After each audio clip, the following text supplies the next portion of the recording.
जी हाँ, नमस्कार दोस्तों, स्वागत करते हैं आप सभी को आपका यूट्यूब चैनल अंदाज़ भोजपुरी। जी बता दें कि भोजपुरी गायक रमेश रसमय जी का एक बहुत ही हाई लेवल का गाना आ रहा है। जी हाँ दोस्तों, गाना बहुत ही बवाल, बहुत ही गजब का है। जी हाँ दोस्तों, कड़ी हैया ए राजा जी गाना जो कि आज छूटा है सुबह में, बहुत ही ब्लास्ट, बहुत ही हाई लेवल का है। आप लोग इस गाने को जाकर सुनिए, क्योंकि गाना बहुत ही मज़ेदार है। लोकगीत है, बहुत ही हाई लेवल का है। जी हाँ दोस्तों, हम गाने को सुने हैं, गाना बहुत ही गजब। अगर आप लोग अभी तक नहीं सुने हैं तो जाकर सुन लीजिए दिव्या शक्ति म्यूजिक यूट्यूब चैनल के माध्यम से। जी हाँ दोस्तों, कड़ी हैया ए राजा जी जो कि पूरी तरह से बवाल है। जी हाँ दोस्तों, जाकर आप इस गाने को सुनिए और दबाकर शेयर कीजिए, जो कि आज सुबह में छूटा है 7 बजे। जी हाँ दोस्तों, और गीत को लिखे सोनू सरगम जी आरज से, और म्यूजिक है चमन सिंह जी का, जो कि बहुत ही गजब का गाना है।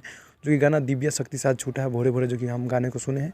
गाना बहुत ही हाई लेवल का है, जो कि रमेश रसमय सॉन्ग का है, और आप लोग जाकर सुनिए।